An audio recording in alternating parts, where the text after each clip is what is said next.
The only thing I have like somewhat of a against is the them boys. Like I feel like it's a little too controversial / divisive. Like guys, he's referring to Jews. That's my code word for them. You said that you like the true crime stuff, right? I do. I enjoy it. So I covered 9/11 extensively, and I think we've been withholding certain things, and I stand for truth, whether it's through women, history, geopolitics, whatever. There was absolutely a Zionist entity involved in 9/11, and they've done everything in their power to withhold that information from people. And then obviously what's going on in Gaza right now, I think that's something that's also important to talk about, because we got kids getting killed every single day and getting bombed. So people need to understand the history to realize how we're in this position now where we have a foreign government controlling our government, and we're paying our tax dollars to the foreign government to kill kids.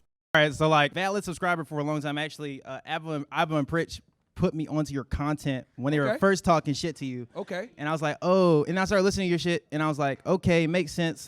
I think most people, they don't really understand your content because majority of your content is positive with the Money Mondays, the credit game, the financial game, the putting influential people in your platform and letting them give their specific niches of what they do. It's like Thank overall. you for highlighting that, man. Most definitely. Appreciate that. You clip farm, most definitely clip farm the after hour shows where majority of the people who I don't even clip farm them. That's other people. I was thinking about doing that actually. I do. Go for it. You'll make a bunch of money. I bet. Bro, literally make a channel and take our stuff. I tell people all the time, I encourage them, if you take our content and clip it and put it on YouTube, you'll make money. Do it.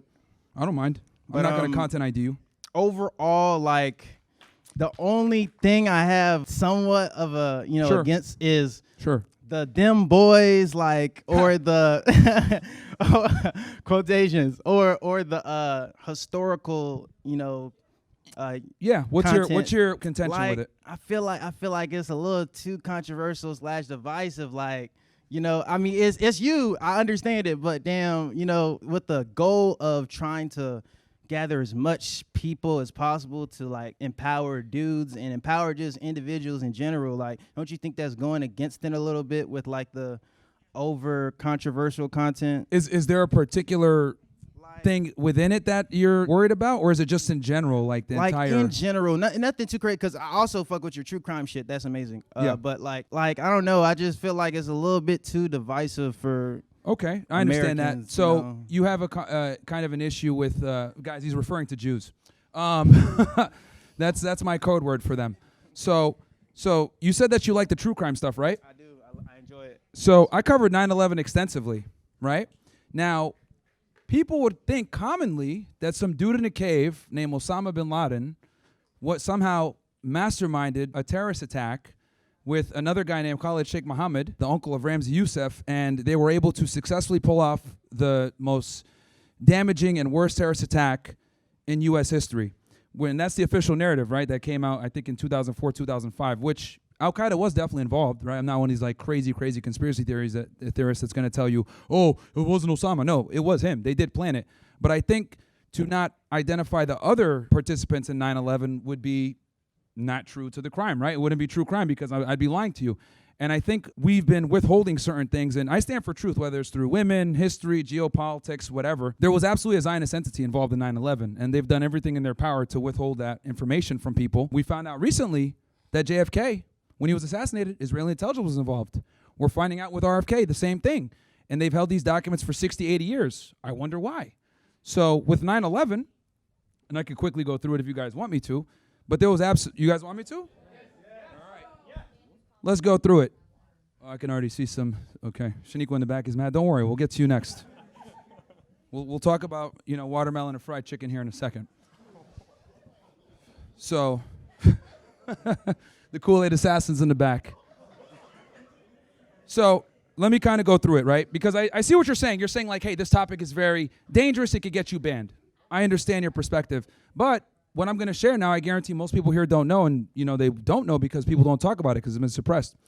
So on 9/11, the day of 9/11, there were 5 individuals that were on top of an apartment complex out in Jersey City, if I'm not mistaken, or Hoboken, one of these places right over the river. And they were there at about 8 o'clock in the morning, about an hour prior to the towers being hit. And what ended up happening was when the first tower got hit, they started celebrating and dancing, these 5 individuals. A woman is looking out to the towers with her binoculars, and she sees these 5 individuals dancing in front of a van. Well, that's weird. Why are these guys celebrating as the towers are on fire? And I'm not just talking about dancing. Like, these dudes are moonwalking. Like, they're doing some Michael Jackson type shit, right? They're going nuts, right? That's why she was able to see the commotion. So she calls the police because she thinks that's kind of weird, and they look Middle Eastern. So the police catch up to them. She gives out the description of the van and the license plate. Police catch up to them, and they stop them. When the officer approaches the car, guy gets out immediately. We are Israeli. We are not Palestinian. Those are your enemies, right? It's like, what the hell? That's kind of a weird thing to say when you're getting stopped. So they check the guys out, and they're 5 Israeli citizens, right, with large sums of cash and plane tickets to leave the country the next day. And they're driving a van called Urban Moving Systems. It's like, this is weird, so they call the FBI. FBI bring these guys in. They run their names through their databases. They find out that 2 of them have ties to Israeli intelligence. Well, that's weird. These guys were there an hour before the towers hit. They're dancing and celebrating. And then they asked them, hey, did you guys have prior knowledge that this was going to happen? They said no, but they got polygraphed and they were lying.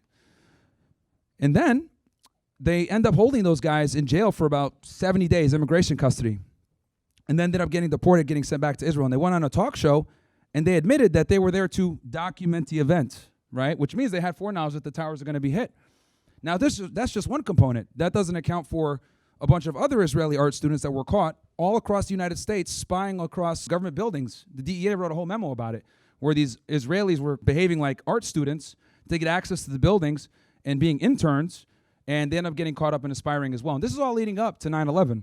Then you find out that the buildings were purchased by a guy named Larry Silverstein, cha-ching, and he took out a very unique and unorthodox insurance policy that covered for terrorism. And then Building 7 went down in a perfect controlled demolition style, nice and even, and it never got hit by a plane. That was one of the small towers on the side of the World Trade Center. That went down randomly. And then witnesses on the ground said that they heard a bunch of bombs, right? They heard bombs. The firefighters that were there on the scene. Then it gets more interesting. And this is something that a lot of people don't know, and I'll share this with you guys. Shout out to my guy, Ryan Dawson. He talks about this in detail. You guys should go watch the documentary Empire Unmasked, where he covers all this. I'm summarizing a lot for you. Another group of Israelis were caught out in Tennessee, if I'm not mistaken. And they were arrested as a part of a document benefit fraud conspiracy. On one end, you're like, oh, okay, these guys have fraud documents, whatever. Well, they find out that those guys were intelligence as well, and it gets crazier. One of them had a slip that shows that they were at the World Trade Center a month or 2 before 9/11, okay? And there was a woman that was going to testify against them that at the DMV, because she worked at the DMV giving these guys fake licenses and stuff like that. She was going to testify against them on behalf of the FBI. Before she went to court, she ends up dying in a fiery car crash all of a sudden, randomly, right? Keep in mind, Mossad has the most complete assassinations of any intelligence agency in the world. That's the CIA functional equivalent for Israel. So you have this witness that's dead. You have these guys that were in the World Trade Center prior that are Israeli intelligence. They were there to do sprinkler maintenance, but the Port Authority who runs the World Trade Center didn't have a permit for them to be there. So what were they doing there, right? And then when you look at the World Trade Center, the way it went down, again, looked like controlled demolition, right? I interviewed Richard Gage on my show. He's an engineer. 3,000 plus engineers that put their career on the line saying like this was absolutely a controlled demolition for the Twin Towers and for Building 7. So look, I'm not saying the Israelis did it, but what I will say is that there's absolutely Zionist fingerprints all over it. So and they had at least at bare minimum foreknowledge of what was going to happen, and they facilitated it happening. And then it gets even better. That moving company I told you about, remember they had the vans? FBI does a search warrant at the headquarters. The head of the company is a guy named Dominic Suter. They go and do the search, and they find a bunch of computers and stuff. Not likely for a moving company. Why do you guys have all these computers, all these hard drives? So they call Dominic Suter, hey, man, I want to bring you in for an interview. What does he do? Flees to Israel. Dude turns into Goku, instant transmission. Right? Gone. He went to Israel. To this day, they still don't have him. And then on top of that, those guys failed those polygraphs like I mentioned before, and it's just fingerprints all over the place, man. And this is stuff that no one, like, they kept this stuff classified for a very long time. But you can look at the FBI 302s now. This is all true with these Israelis being involved. And then I haven't even talked about Team E11, how they were in the towers before, and all this other stuff. But where there's smoke, there's fire, man. So there was absolutely foreknowledge. Now, to answer your question, you're saying, hey, why talk about this stuff? Well, I guarantee a bunch of people here did not know that. They probably went off the official narrative. Hey, some dude in the cave planned an attack against us. It was Al-Qaeda, and that's it. No, it was way more than just that. So that's really what it is, man. I think that's why it's important to get that stuff out there. And then obviously what's going on in Gaza right now, I think that's something that's also important to talk about because we got kids getting killed every single day and getting bombed. And we're supporting, the extermination of children. So people need to understand the history to realize how we're in this position now where we have a foreign government controlling our government, and we're paying our tax dollars to the foreign government to kill kids. That's why I talk about it. Yeah, our generation isn't cooked though. Have faith. Nothing else. Just keep up the work, I guess. Yeah, people are gonna hate you because they don't understand. Like when you come at certain information with an emotional attachment, you're not gonna be open to like understand specific views. So they'll hear you say some like so like they'll hear you say, "Oh, women deserve less," and then they're like, what the fuck did this nigga just say? The women deserve less. Make it. But then when you really like break it down and you get your point of view, you don't have to agree with the person. But I don't think it's like genuine and good faith to come at them like a negative and just throwing insults. Like you gotta honestly like just give your feedback and then like try to get a dialogue going so you can, you know, get some gears turning. Yeah, but see, you gotta remember that assumes that people on the left have critical thinking skills and or can control their emotions. They typically don't. You know, they spurg out and get wild. You know, they protest, they get loud, whatever. So they don't want to have conversations. You know, keep in mind that like censorship is like a liberal thing. They're totally pro censorship. They don't want to have discussions because they know that we got the truth on our side. You know, so. All right. Well, nice meeting you, bro. No, pleasure, man. Safety. Hey, so we provide more value than anus and reach. I see. Most definitely. Like I don't know. Whenever they, I think it was the first attack they did put me on, and I was against your ass. I'm not gonna lie, cause I'm like, but then I'm like, this nigga actually spitting some shit. Hey, I've said it before, man. Anus and reach aren't gonna help you become better, man. They just give mindless content to entertain, but they don't help guys improve. So my goal is to not just identify the problem, but also to solve it. Yes, sir. All right. Hey, man. Thank you.